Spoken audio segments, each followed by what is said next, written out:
Então, nessas últimas aulas, a gente vem falando, então, sobre campos magnéticos na matéria. Em especial, né, a gente vem falando sobre magnetização.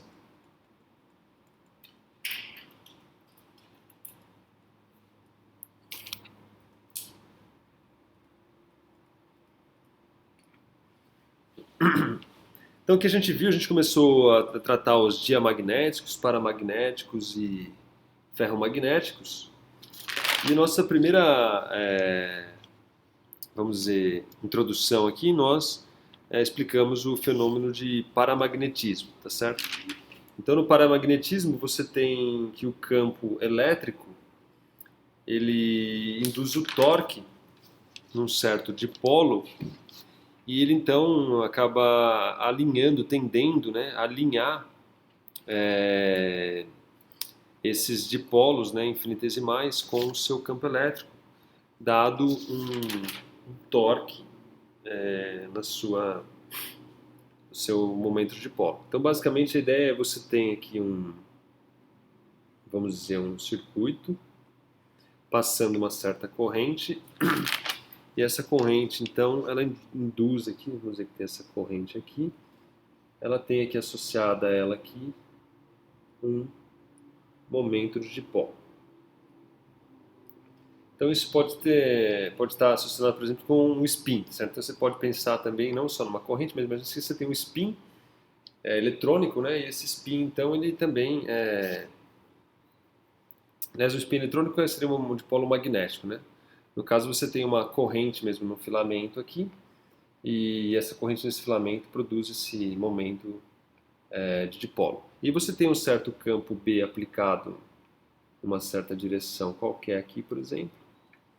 E o que a gente viu nas aulas passadas é que esse campo B, ele induz então um torque de forma a alinhar o, o momento de dipolo magnético com esse campo magnético, onde esse torque era igual a M produto vetorial B, que é muito análogo, né, ao momento de dipolo elétrico na presença de um campo elétrico, que era P produto vetorial com E, tá certo?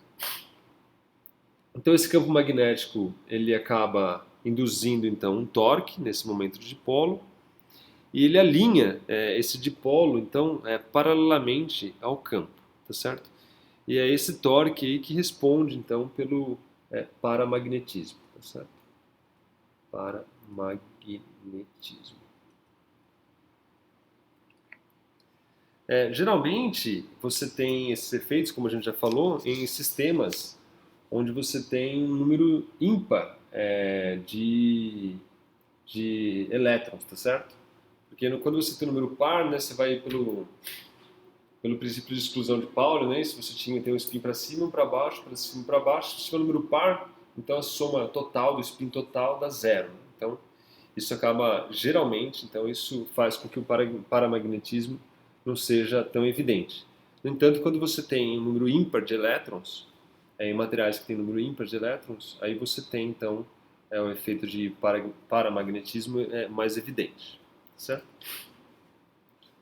Aí a gente pensou também, calculou lá o que acontece quando você tem uma espira na presença de um campo não uniforme, e a gente notou então que no caso de um material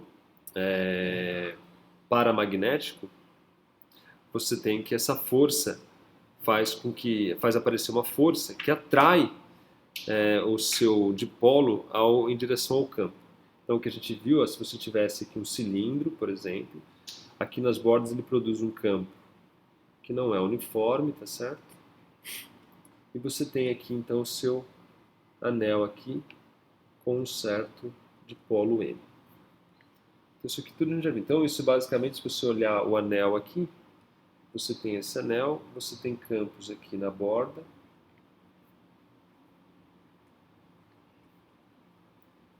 e esse campo então vai induzir aqui uma força, dado o sentido da corrente aqui, uma força então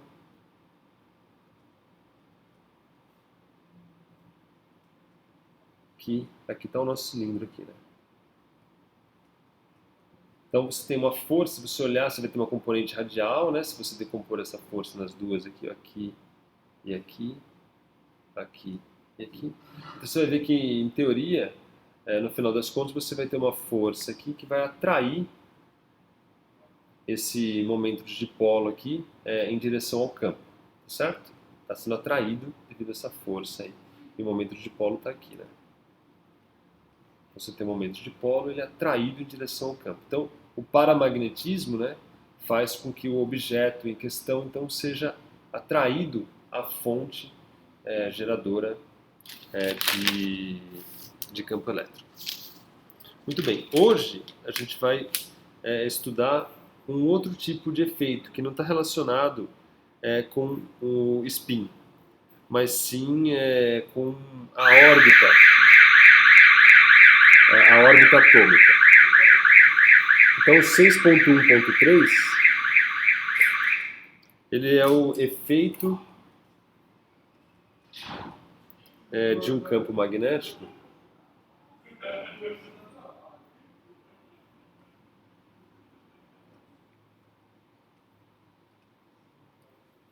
nas órbitas atômicas.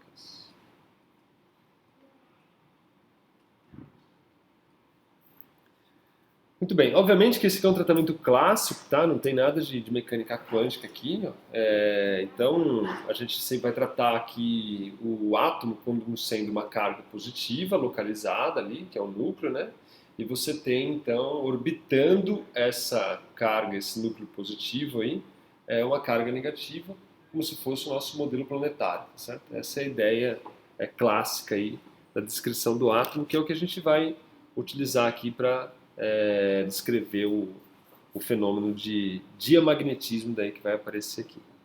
Então, o que a gente vai fazer aqui? A gente vai supor que você tem um elétron que orbite em torno do núcleo de maneira circular, tá certo? Com uma certa circunferência de raio R. Embora esse movimento orbital não caracterize uma corrente estacionária, tá certo? Por quê? Se você tirar uma foto, uma hora o elétron está aqui. Tira outra foto, uma hora o elétron está aqui. Então, você não tem numa seção desse anel aí da órbita a mesma carga no mesmo instante de tempo. Certo? Então, de fato, a rigor não é uma corrente estacionária. Mas se você pensar que ele orbita com uma velocidade muito, muito grande, então é como se você tivesse ali uma corrente estacionária. Porque você tira a foto, ele está ali. Você tira a foto, então sempre você pode considerar como se a quantidade de carga vamos dizer, nessa órbita fosse sempre constante, certo? Então, embora não caracterize uma corrente estacionária, a gente pode considerar ela de tal maneira porque o período aqui é igual a um 2π R sobre V, e esse período ele é extremamente curto, tá certo? Então isso aqui para t muito pequeno, muito curto,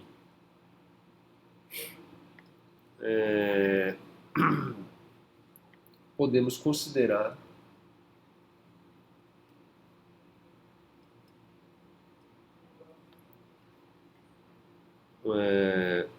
uma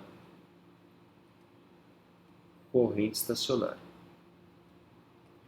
A rigor, de fato, não é.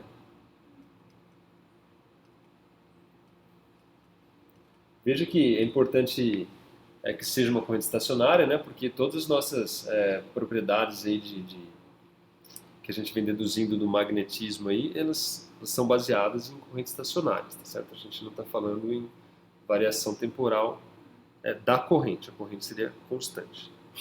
Então, o modelo é o seguinte, ó, você tem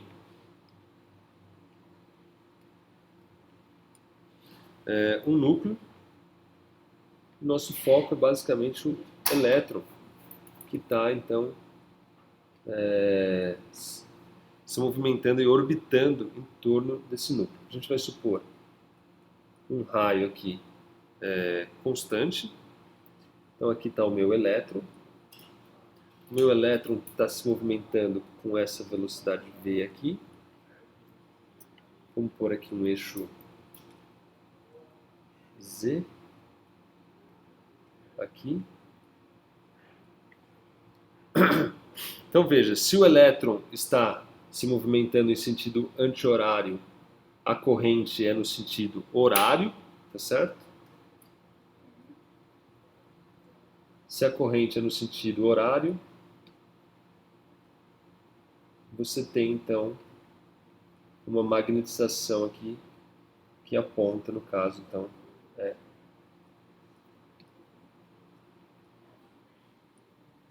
para baixo. Certo? Aqui minha magnetização apontando aqui para baixo. Ok? A corrente, nesse caso, é basicamente a carga pelo período, né? Carga por unidade de tempo. A corrente, neste caso, é a carga E dividido pelo período, que é igual, então, pegando e substituindo o período aqui, essa relação aqui, nada mais é do que a carga vezes a velocidade dividido por 2πr. Então essa é basicamente a corrente nesse processo. O momento de dipolo, então, ele nada mais é do que a corrente vezes a área, se você se lembrar da definição que a gente já fez atrás. Então o momento orbital, na verdade o momento magnético, dado esse movimento de órbita, é o imão, que é igual a corrente vezes πr ao quadrado, onde o raio é o raio da órbita, na direção menos eversor. Substituindo a corrente, a gente tira que isso é igual a menos 1/2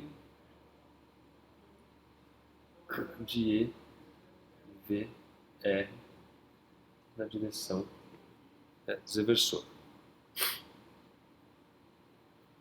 O torque no átomo, então, a gente já calculou, né? O torque dado o momento de dipolo, ele é dado por M produto vetorial com B, tá certo?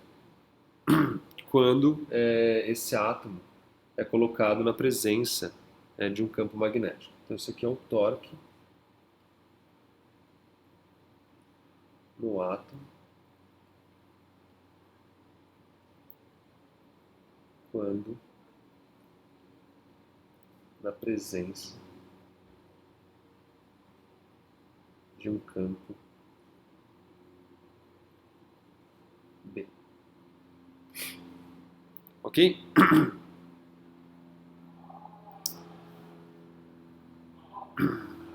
É importante a gente frisar aqui que é muito mais difícil você inclinar a órbita como um todo do que o spin eletrônico, tá certo? Ou seja, esse efeito aqui ele é muito mais insignificante do que o daquele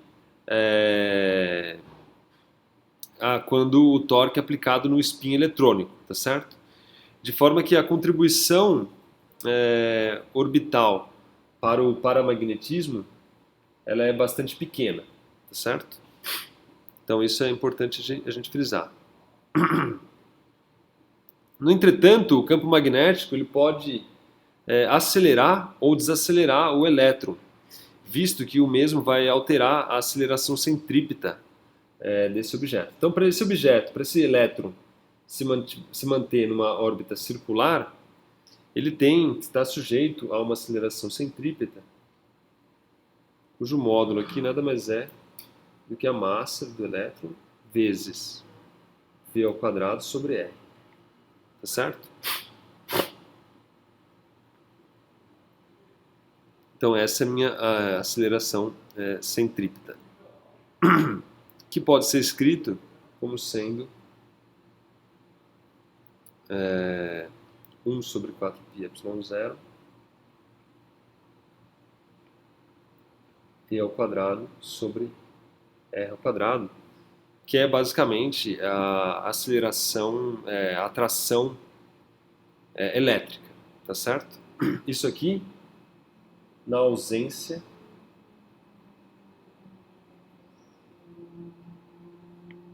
de B.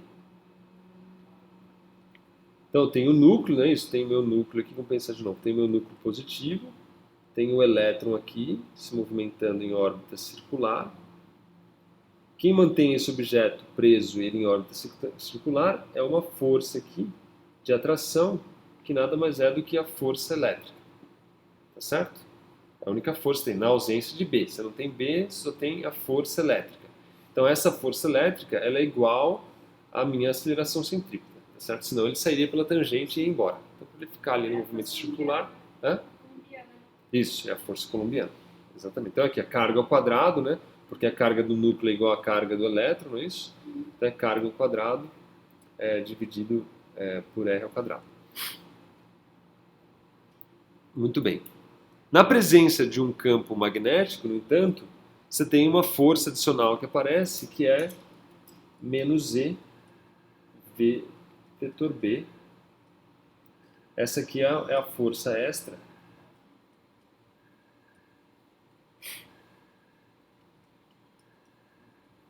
devido à presença do campo.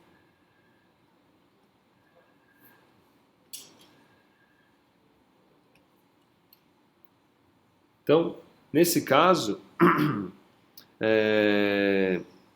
vamos supor que o B seja perpendicular ao plano da órbita, tá certo? Então a gente está colocando um B, só para simplificar, perpendicular à velocidade v. Então a gente vai ter que a aceleração centrípeta agora, ela vai ser dada por a massa do elétron. Agora, esse elétron, como tem uma força extra, ele vai ter uma velocidade diferente, porque a aceleração centrípeta é maior, porque ele vai ter uma força maior. Isso aqui é igual a 1 sobre 4π ε0 e ao quadrado sobre r ao quadrado, mais, fazendo esse produto vetorial aí, e v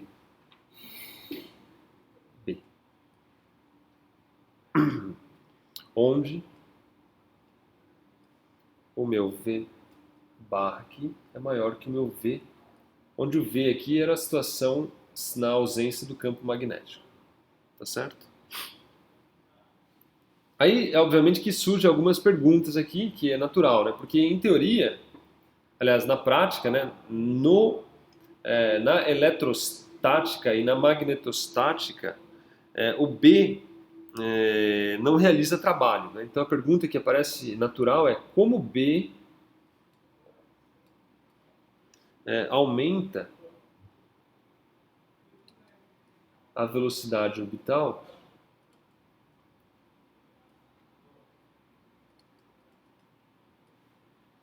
se o mesmo não realiza trabalho.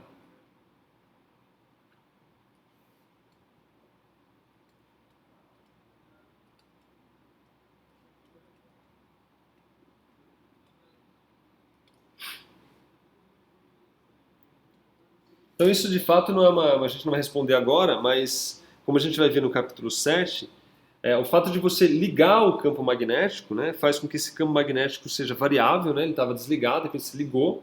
Então essa variação do campo magnético induz um campo elétrico que consequentemente acelera o elétron, certo? Então a variação temporal do B faz com que apareça um campo elétrico maior, certo? Que por sua vez acaba então acelerando o elétron, porque a velocidade fica maior, certo? Então essa velocidade fica maior exatamente pelo fato que ela está relacionada com a força coulombiana, certo? Se aumentou a força coulombiana, você necessariamente faz com que essa velocidade aumente. Muito bem. Ops.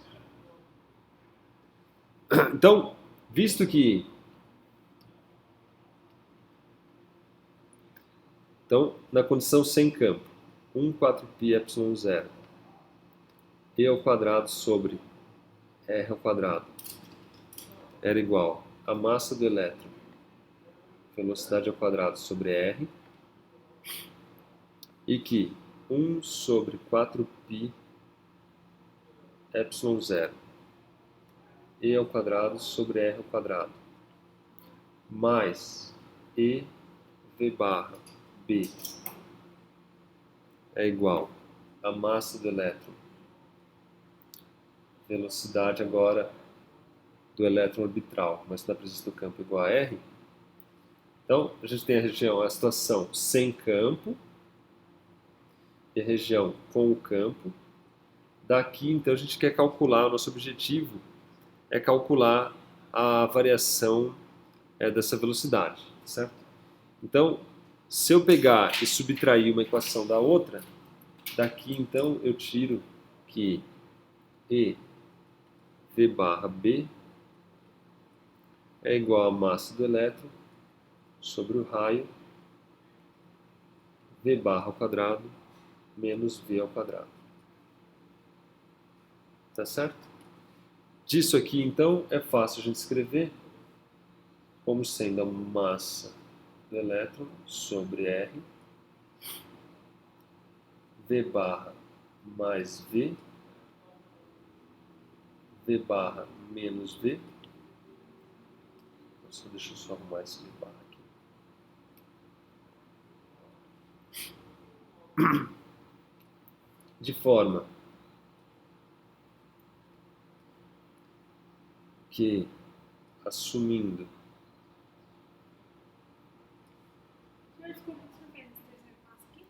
Oi? Aqui eu peguei e subtraí uma equação da outra. Ó. Peguei... Tá vendo? Por isso que aparece. Então esse termo aqui, ó,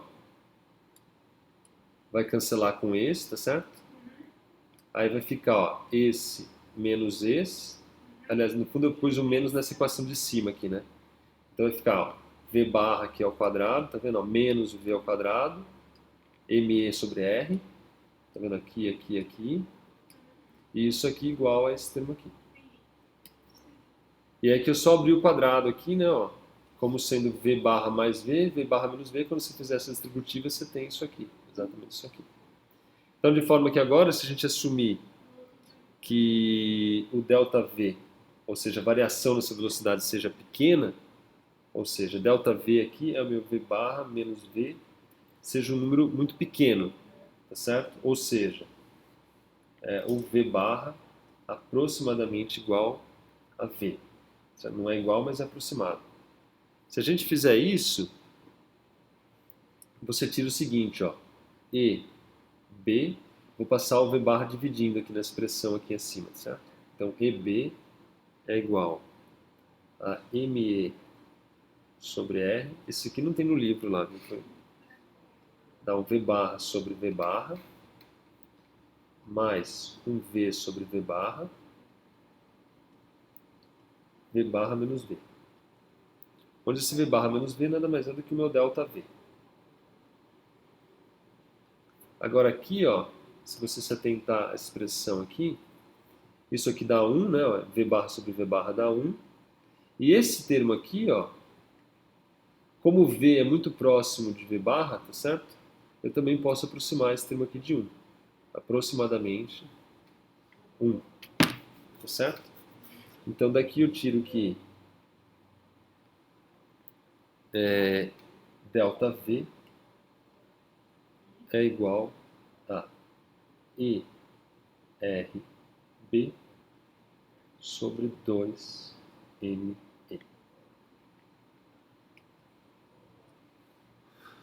Assim, quando B é ativado, o elétron é acelerado, tá certo? Por quê? Porque a velocidade dele aumenta de ΔV, certo? Ele vai de um V para um V mais ΔV, onde o ΔV é ERB sobre 2 vezes a massa do elétron, tá certo?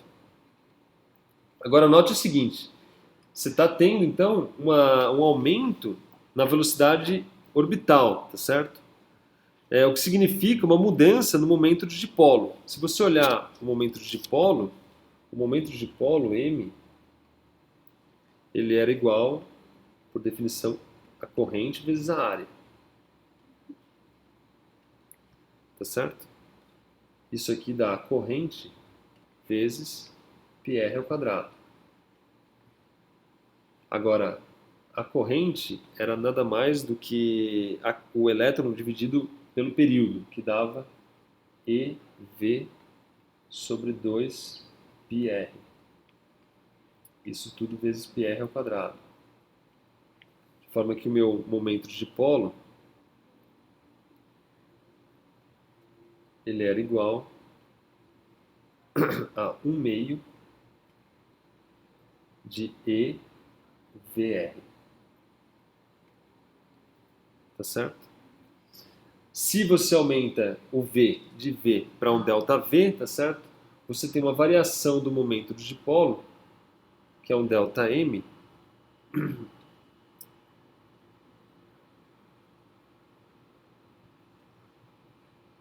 que é um ΔM. Aqui tem o seguinte, ó, que é um ΔM, que é igual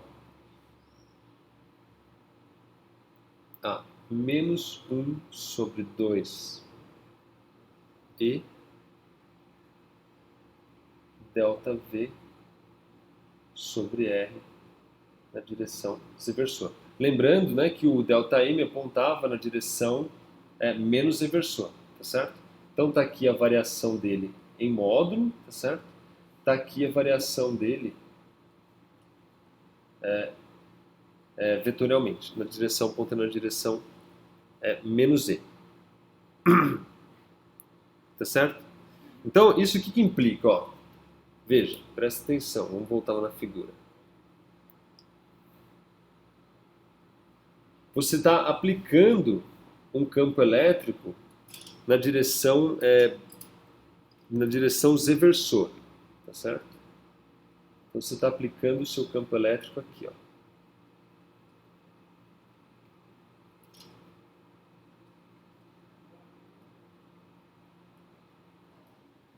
Isso faz o momento é um campo magnético. Isso faz com que apareça uma mudança em M de tal maneira que um M agora ele aumenta aqui, ó, para um M mais ΔM, onde ΔM foi aquele cara que a gente calculou lá. Tá certo? Ou seja, o campo, no fundo, nesse caso, ele faz aparecer uma mudança M que é oposta ao sentido de B. Tá certo? Olha lá. Veja, por causa que o movimento é de elétrons. Você tem um elétron correndo para cá, então minha corrente é para cá. Tá certo? Então o momento de polo está para cá. Eu aplico um campo magnético na direção de Z. Isso faz com que esse momento de polo aumente no sentido contrário ao campo magnético, tá certo? Isso então faz com que apareça um momento magnético extra. Então pense o seguinte, pense que você tem lá um número par de elétrons, tá certo? Um número par, e eles estão se movimentando. Cada um se movimenta assim, outro se movimenta no sentido horário, outro no anti-horário, não importa. Em média lá eles têm um comportamento que a gente pode supor que na ausência do campo magnético, esses momentos de dipolo, inclusive, se cancelem como um todo, tá certo? Esse momento de dipolo produzido por um movimento circular. É desse momento de dipolo que a gente está falando. A gente está ignorando agora o momento de dipolo devido ao spin. Então vamos supor, por exemplo, que tem um número par de elétrons. Se tiver um número par de elétrons, tá certo? Você não tem um paramagnetismo muito evidente, né? Então você não tem lá porque estão se cancelando, tá certo? Então esses caras têm um movimento orbital, só que eles estão se cancelando. Então você tem um para cá, outro para cá e assim por diante. Se eu aplico um campo B, o que ele vai fazer? Ele vai fazer aqueles que estão paralelo a B, eles vão desacelerar, vão diminuir o momento magnético. Se você colocasse o campo B na direção do momento magnético, você ia ver que ele ia, ao invés de aumentar a velocidade, diminuir a velocidade. Ele vai no sentido contrário. Se ele diminui a velocidade, ele faz com que o magnetismo, então, diz que no caso do paramagnetismo, você tinha um momento de polo aumentado, né, na direção, alinhado com o campo magnético. Então, eles aumentavam na direção do campo. Aqui, agora, eles diminuem na direção do campo. Então, é um movimento contrário, certo? No caso de materiais paramagnéticos, então o campo elétrico induz uma magnetização no sentido do campo. No caso de materiais diamagnéticos, o campo elétrico induz uma magnetização no sentido contrário ao campo, no sentido antiparalelo, certo? No diamagnético. Essa é a grande diferença. Então, só frisando, normalmente as órbitas do elétron têm orientação aleatória e os momentos de dipolo orbitais acabam se anulando. Mas na presença de um campo magnético, cada átomo adquire um momento de dipolo extra que é antiparalelo ao campo. Todos eles vão ganhar um momento de dipolo extra, né, que é o ΔM, extra, né, antiparalelo ao campo. Esse é o efeito, então, é o mecanismo responsável pelo diamagnetismo, certo? Então, o diamagnetismo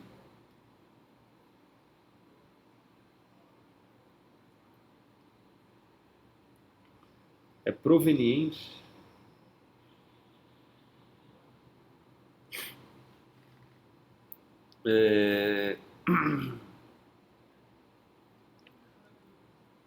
do momento de dipolo induzido e, no caso,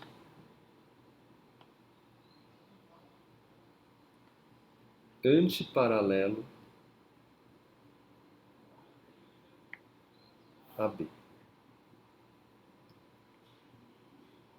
Então, enquanto no caso do paramagnetismo você tem um momento de dipolo induzido na direção de B, no caso do diamagnetismo você tem esse momento de dipolo induzido no sentido contrário a B, antiparalelo a B.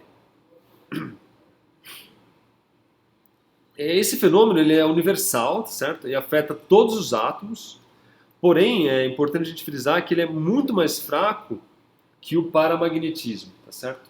Então, o fenômeno de magnetização ele é antiparalelo ao B, né? Ele é muito mais fraco que o paramagnetismo, tá certo?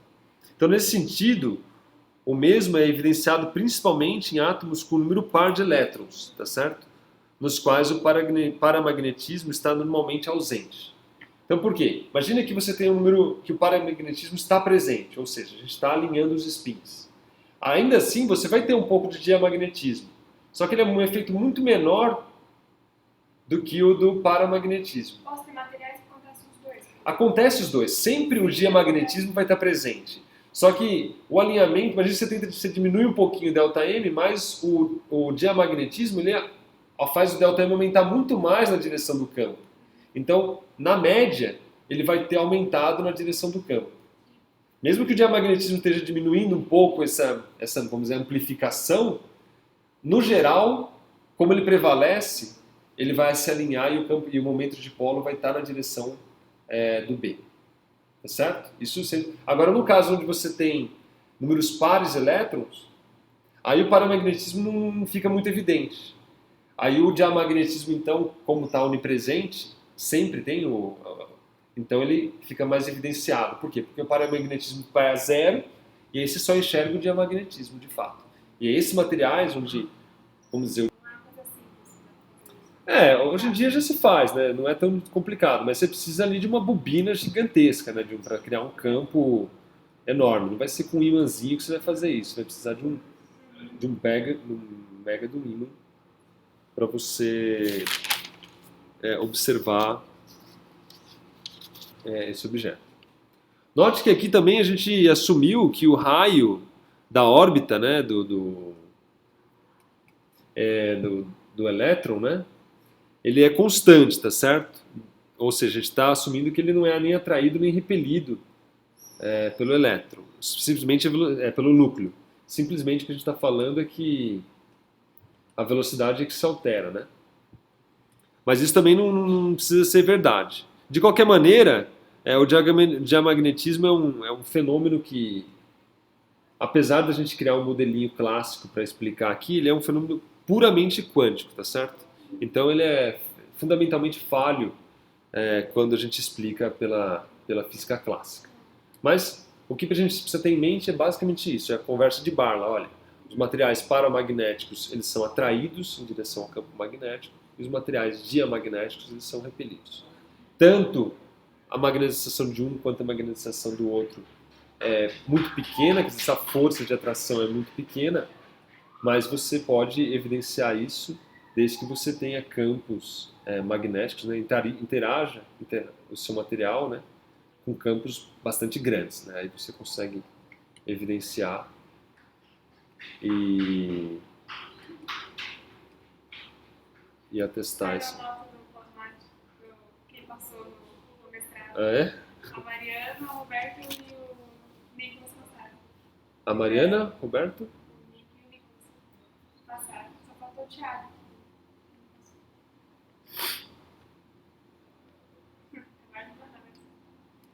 Entendi. Muito bem. Então, dito isso, a gente vai então começar a estudar a magnetização.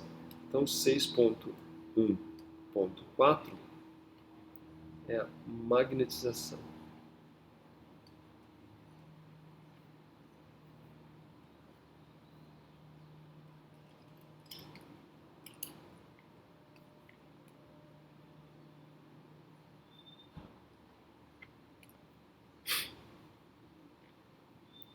Então, como a gente já viu, né, na presença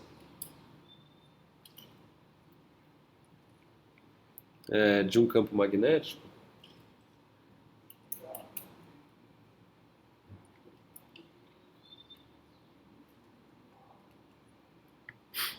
a matéria torna-se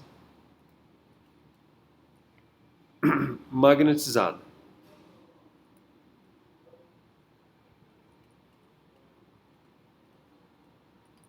Ou seja, em números de polos, né, infinitesimais, lá minúsculos, com um alinhamento líquido, né, ao longo de uma determinada direção, aparece de forma então que você acaba tendo um material magnetizado. Então, como a gente viu, né, dois mecanismos distintos respondem por essa polarização. Então, a gente tem o paramagnetismo,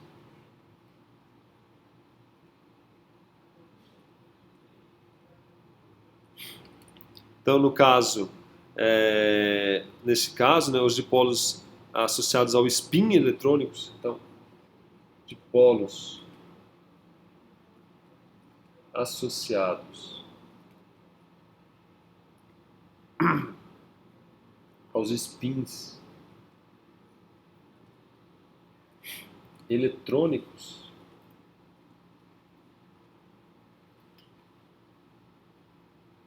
sem par, né, bom a gente frisar aqui,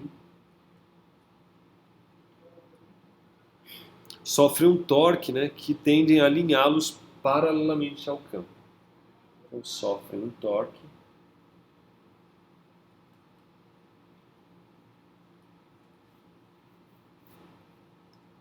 que tendem a alinhá-los paralelamente ao campo.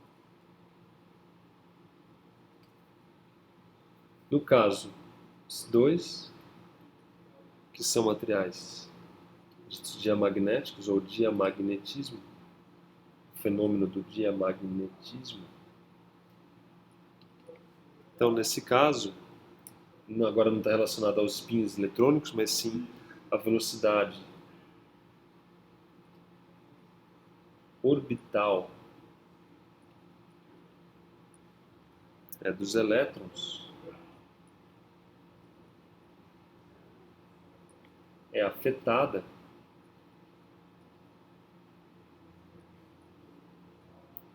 de forma a alterar o momento de dipolo orbital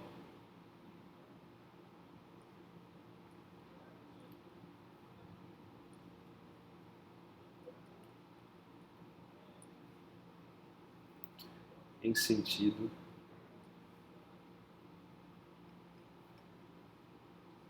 oposto. Aqui é oposto ao campo. Aqui paralelamente ao campo.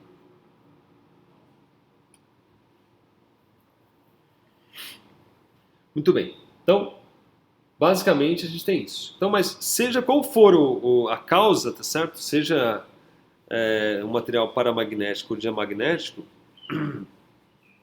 nós podemos descrever o estado de polarização magnética por uma grandeza que a gente vai chamar de momento de dipolo magnético por unidade de volume, tá certo? Então a gente pode definir aqui um emão, vetor, que é igual ao momento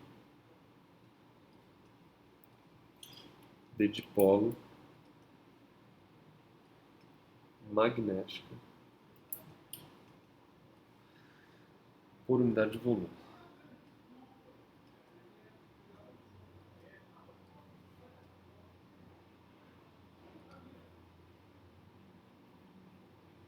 Então esse cara aqui tem um papel análogo ao momento de polarização pesão, tá certo? Eletrostático, né? Ele é o análogo aqui ao nosso pesão lá, que era o momento de dipolo, né? A polarização pesão no caso da eletrostática, certo? Basicamente, você tem aqui um meu M como sendo a integral aqui de emão dV, certo?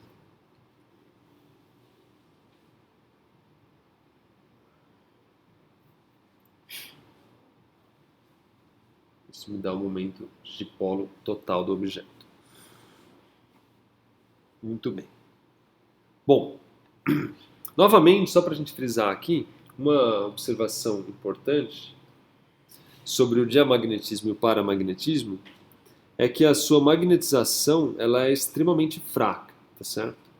Então, em um arranjo experimental típico, a força em uma amostra comparáveis de material paramagnético seria 10 a quarta ou 10 a quinta vezes maior que o diamagnético, tá certo? Então, o diamagnetismo é extremamente fraco um com o outro. Então, de fato, para detectá-los é preciso um experimento delicado e um magneto, né, quer dizer, produzir um campo extremamente grande para a gente ser capaz de detectar. Então, se a gente suspender, que nem eu já falei agora há pouco, um pedaço de material paramagnético sobre um solenoide, como na figura abaixo, então vamos supor que a gente tem aqui o nosso cilindro e aqui eu tenho a nossa corrente superficial de carga, aqui um casão. E a gente vem e coloca aqui uma espira aqui. Muito bem. Então é um material, inicialmente aqui vou pôr um material paramagnético. Então ele está aqui na presença de um campo magnético B, não uniforme, tá certo? Se, como eu já disse para vocês, o sentido da magnetização, aliás, se esse material for paramagnético, como na figura abaixo, sim, né, nesse objeto aqui, onde está passando uma certa... O sentido da magnetização induzida será para cima, tá certo? Então você vai ter aqui uma magnetização extra aqui, induzida nessa direção, ok? porque ele aponta na direção do campo magnético, no caso de materiais paramagnéticos. Então, estou supondo material paramagnético. Se você tem essa magnetização induzida para cima, então você teria aqui uma força induzida para baixo, tá certo? Então, minha força aqui induzida é uma força de atração. Então, para o material paramagnético, o campo B aumenta o momento de dipolo na direção do B, fazendo então que esse material paramagnético seja atraído para o campo, tá certo? Em contrapartida, né, o sentido da magnetização de um objeto diamagnético seria para baixo. Consequentemente, o da força, então, seria para cima. Tá? Então, em geral, só para a gente sumarizar aqui, né, para a gente exemplificar, o paramagneto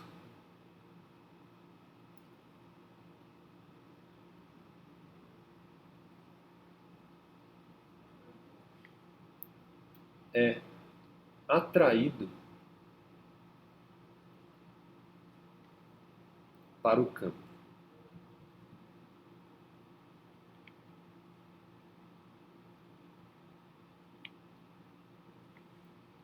E, em contrapartida, o diamagneto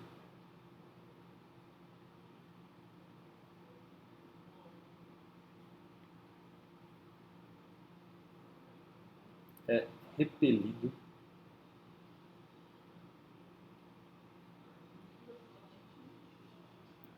por ele.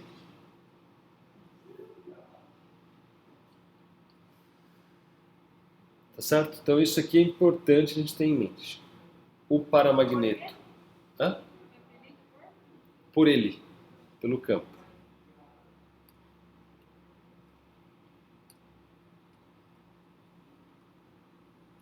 Nossa.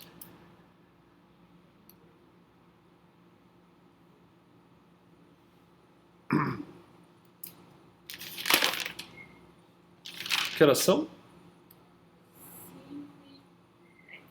Tá. Então, muito bem. Então, isso é importante para a gente frisar aí, para a gente ter em mente. Então, devido ao fato da magnetização induzida no material magnético ser na direção do campo B, isso faz com que a força seja, então, uma força que atraia o paramagneto em direção ao campo. No caso do diamagneto, o momento de dipolo diminui, né, fazendo então com que o diamagneto seja repelido pelo campo. Muito bem. Então, visto que agora a gente está entendendo como é que funciona a magnetização, tanto levando em conta o movimento de spin, o movimento de órbita, quanto os spins eletrônicos, como é que ficaria o campo de um objeto magnetizado? Certo? Então a gente aplica um campo, magnetizou lá, criou uma magnetização. Agora esquece esse campo que eu apliquei, pega esse material magnetizado, como é que ele é o campo produzido por ele? Essa que é a pergunta, então. Então, aí entra o capítulo 6.2, que é o campo de um objeto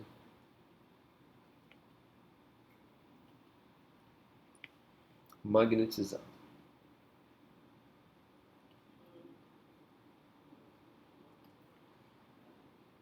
Então, vamos lá. Para isso, a gente introduz a ideia de correntes de magnetização.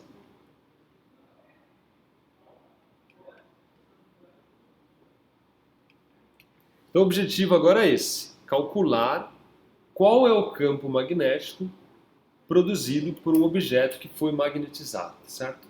Então a gente tinha também, lembra, a gente começou, quando a gente trabalhou eletrostática, tinha um dipolo, calculamos o campo produzido por um dipolo elétrico. Aí a gente pegava uma esfera, por exemplo, polarizada, né?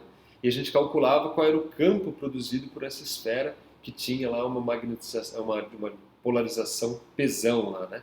Num volume, certo? Aqui a gente vai fazer a mesma coisa. A gente tem o campo produzido por um dipolo, a gente já sabe calcular porque a gente tem a relação do potencial vetor com esse momento de dipolo. A gente já fez essa conta lá atrás. Mas agora eu tenho um objeto magnetizado como é que ficaria, então, nesse sentido, o meu campo elétrico produzido por um objeto magnetizado? Essa é a pergunta do capítulo 6.22. Então, que campo esse objeto produz? Então, para responder essa pergunta, a gente vai trabalhar com o potencial vetor, né? A gente pode trabalhar com o potencial vetor, porque é mais simples, depois a gente só toma o rotacional dele e a gente deduz o campo magnético, tá certo? Então, como a gente viu anteriormente, então, como visto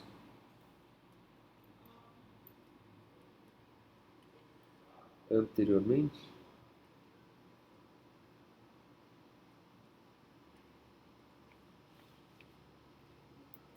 da expansão multipolar do potencial vetor,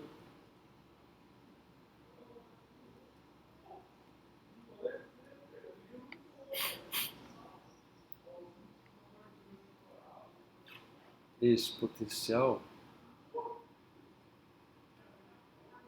pode ser escrito.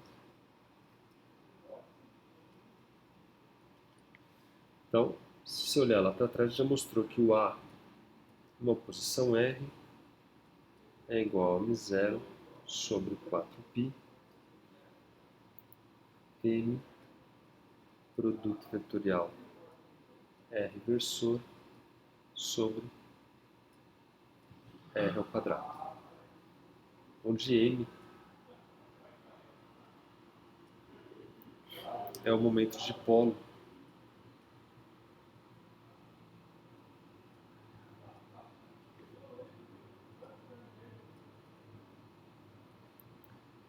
de um único dipolo. Agora a ideia então é substituir esse nosso M por uma distribuição de dipolos, certo? Então, no objeto magnetizado, então cada elemento de volume dV' produz aí, então um momento de dipolo dm, tá certo? Que nada mais é do que emão dV', tá certo? De forma que cada elemento de volume temos, então o meu dA aqui, ó, imagina um elemento de volume de um objeto magnetizado, ele produz um certo dA, cada elemento de volume. Esse dA é μ0 sobre 4π dm produto vetorial R versor sobre R ao quadrado. Agora, o meu dm, ele nada mais é do que o meu emão dV, tá certo? Onde o meu emão é o momento de polo por unidade de volume, certo? dm dV dá o meu emão. O que implica, então, que o meu A de R, integrando os dois lados, em termos do momento de polo por unidade de volume, pode ser escrito como μ0 sobre 4π, a integral de emão de R', produto vetorial R versor sobre R ao quadrado dV'. Tá certo? Então, basicamente, ó, o que a gente está fazendo aqui, a gente tem um objeto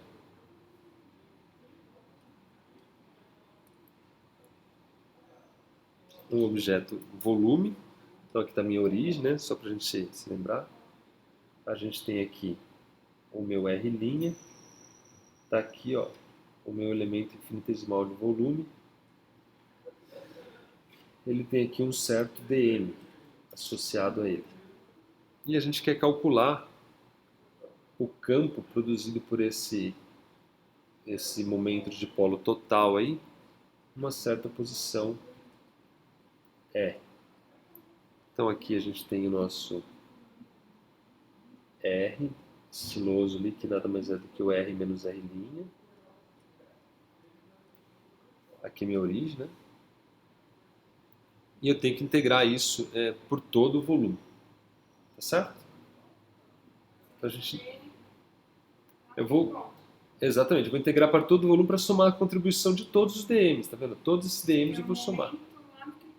O momento aqui nesse ponto aqui. Não, eu vou calcular o campo aqui nesse ponto. Campo.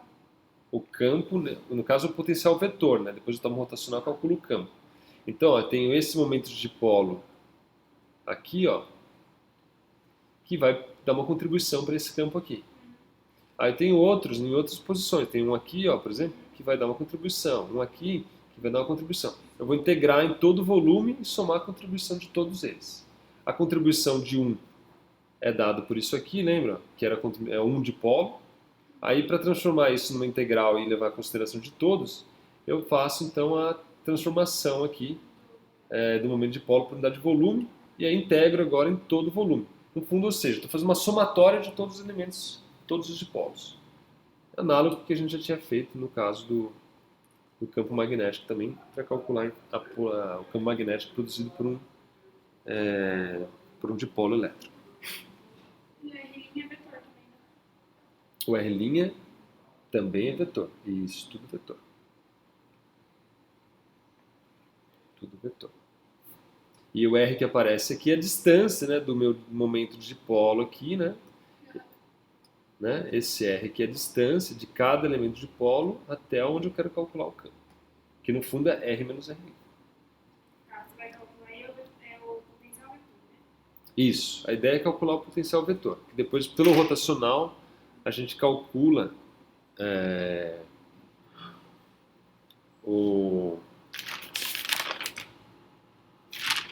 o campo elétrico. Então, muito bem. Essa expressão aqui, do jeito que ela está aqui, ó, ela é geral, ela já funciona muito bem. Porém, fica muito mais fácil da gente entender o significado dela se a gente trabalhar um pouco essa equação. Então, o que a gente vai fazer aqui é trabalhar um pouco, basicamente, essa integral aqui, certo? Para escrever ela de uma maneira diferente, que a gente vai conseguir enxergar um significado um pouco mais intuitivo aí e dando uma interpretação para essa magnetização, certo? Então, a primeira coisa que a gente vai fazer é se atentar aqui a algumas identidades. Então, a gente já usou essa identidade quando a gente explorou o campo de um objeto polarizado eletricamente.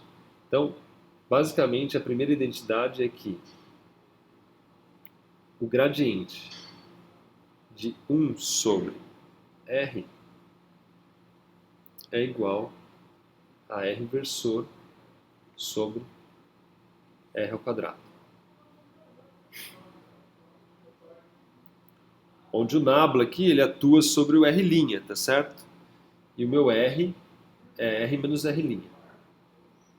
Tá claro? Ele atua derivado no x', no y' e no z'. Del x, del x', del y' e del z', que são as componentes do R', certo? Mas note que o próprio R depende de R', que ele é R menos R', certo? Então, com essa identidade aí, a gente vai substituir exatamente aqui, ó. Tá vendo? Ó? Veja que aqui tem nada mais do que R versor dividido por R ao quadrado. Na integral ali, que é exatamente o que a gente tem aqui.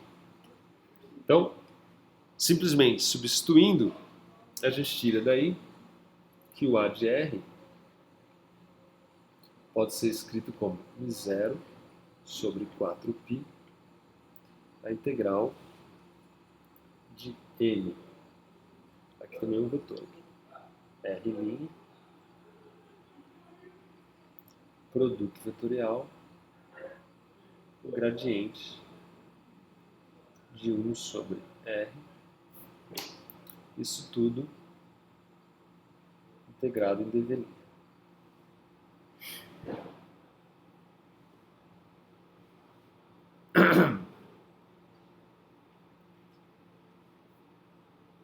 Ok? Muito bem.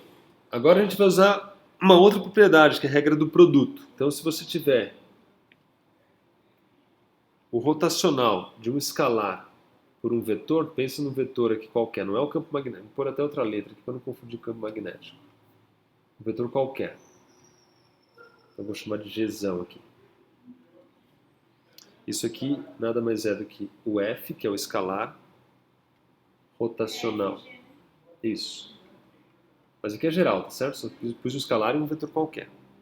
Isso aí dá o F vezes o rotacional do campo G menos o produto vetorial do G com o gradiente do F. Onde F, então, é um escalar e o meu Gzão aí é um vetor qualquer. O F é um escalar qualquer e o G é um escalar qualquer. Se a gente tomar agora o meu M de R', equivalente aqui ao meu Gzão, tá certo? E 1 sobre R, equivalente ao meu F, e o rotacional aí, equivalente ao rotacional linha, a gente pode escrever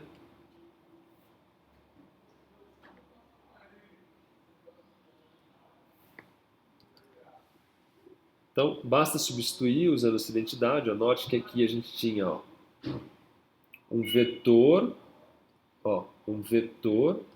produto vetorial com gradiente, tá certo?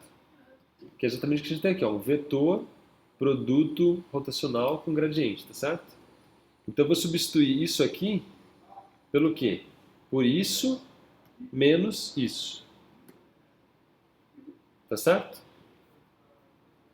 Então, dessa maneira, a gente pode escrever o A de R como sendo μ0 sobre 4π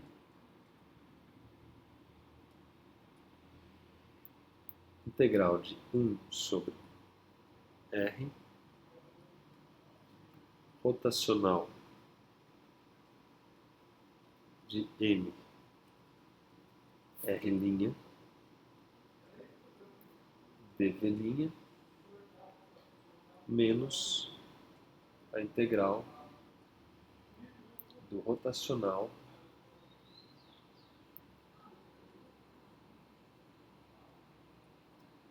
Gmão R' sobre R. Isso tudo também integrado em dv'. Tá certo? Só usei a identidade e abri agora o que era um termo em dois termos. Tá claro? Muito bem. Agora, é fácil provar, e eu fiz a prova, tá aqui. É fácil provar que o rotacional de V dv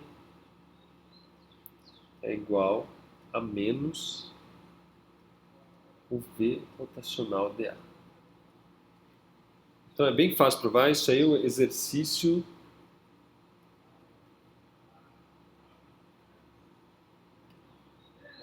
1.60b do livro, certo? Então não vou mostrar aqui, eu fiz a prova, está no meu caderno, inclusive é fácil, essa identidade aqui, tá certo? Eu vou usá-la simplesmente aqui.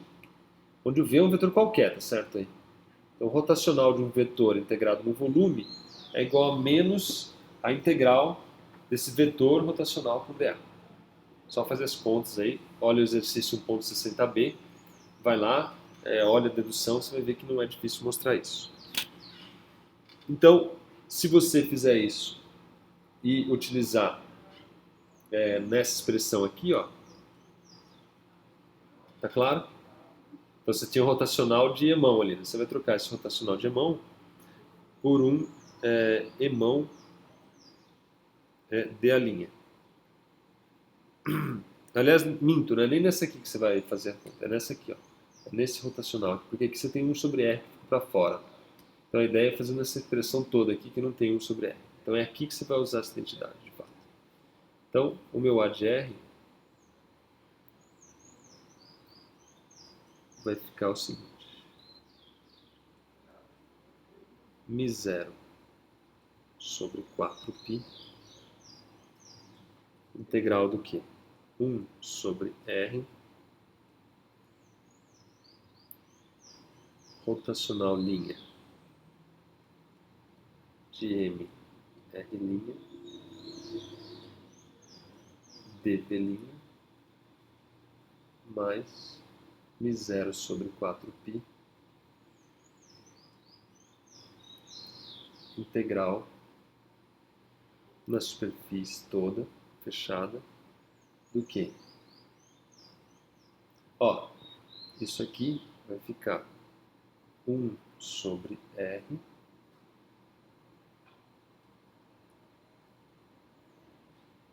irmão R' produto vetorial com dA. Simplesmente utilizei essa identidade aqui, ó, aqui nessa parte aqui. Então essa parte se repete, ó, isso aqui está aqui se repetindo e esse aqui usa essa propriedade. Note que o 1 sobre R eu posso colocar para fora, né, porque o produto vetorial é só nos vetores, certo? Então ele está dividindo o emão ali, mas eu posso colocar em evidência porque é um escalar, certo? Não tem problema nenhum. Porque ele não traz direção nenhuma ao vetor. E esse aí é, na realidade, o nosso grande resultado. Então, por que ele é um resultado aqui esclarecedor ali em termos de escrever o campo, o potencial vetor de um material magnetizado? Então, ó, se nos atentarmos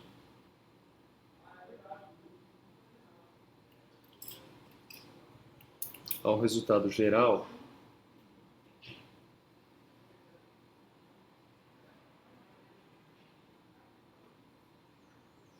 de A, o que a gente tinha? Ó?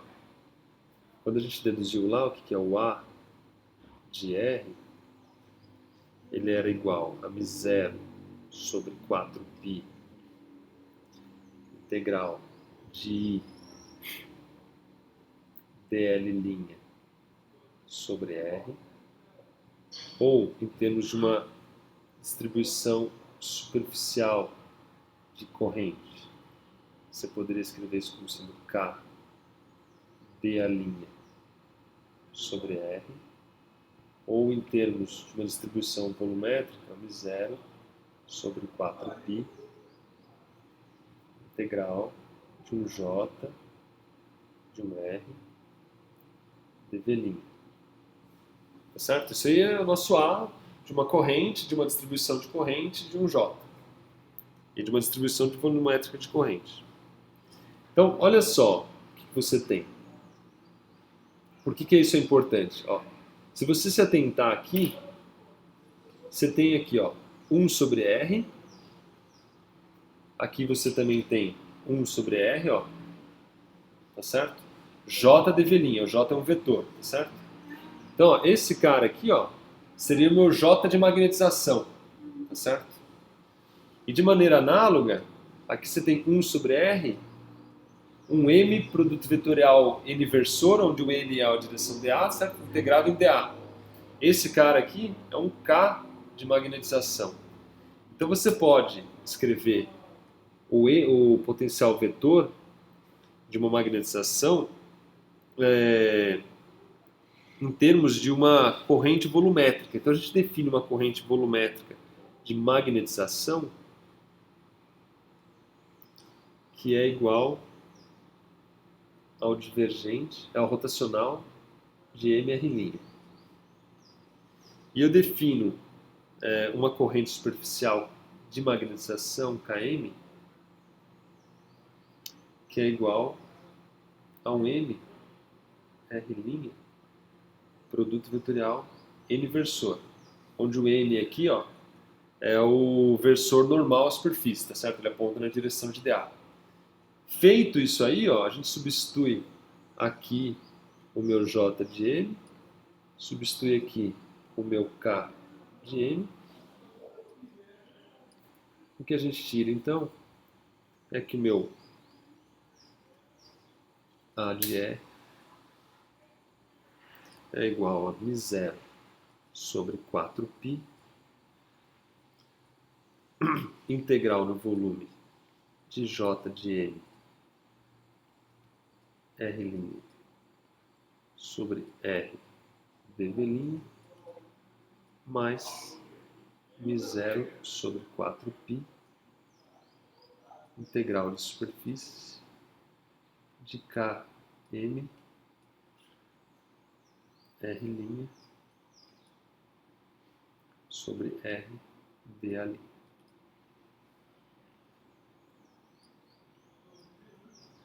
O que isso quer dizer no final das contas?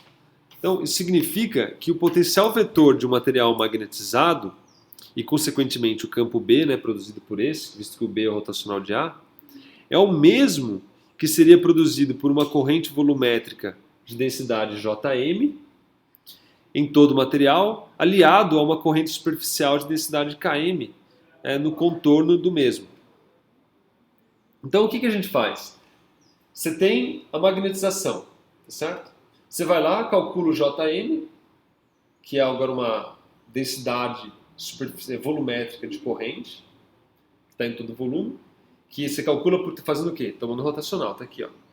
Basta tomar rotacional de M. Calcula a minha densidade superficial de corrente, que dá aqui o meu Km aqui, tá certo? E agora eu troco aquele material que é o material magnetizado por esses dois sistemas. Uma densidade volumétrica de corrente mais uma densidade superficial de corrente. E calculo o potencial vetor para isso, para uma densidade superficial de corrente e para uma densidade volumétrica de corrente, que é o que a gente já sabia fazer antes, tá certo? Só que quem é esse J e quem é esse K? Um é o rotacional da magnetização e o outro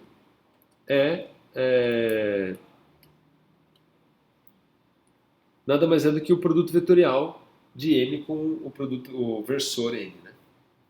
Tá claro? Então a ideia é substituir o problema da magnetização por um outro de distribuições de correntes. E aí com isso você então calcula o campo, o potencial vetor A.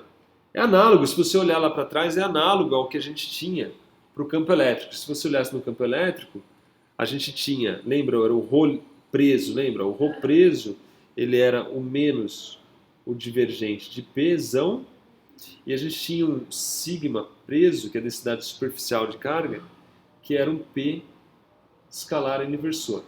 Então, no caso do eletrostática, né, é um material polarizado por um campo elétrico, você tinha um Pzão, né, que é a polarização por unidade de volume, você calculava o ρP e o sigma P. E aí você calculava o campo produzido por essa distribuição de carga e essa distribuição superficial, volumétrica e superficial. Aqui é análogo. Você calcula agora o Jm e calcula o Km, certo? E calcula o potencial agora dessa densidade de corrente de magnetização, que a gente chama. Por isso que o capítulo chama aqui, se você olhar no começo lá, ele chamava correntes de magnetização, certo? Essas são as correntes de magnetização, Jm e o Km.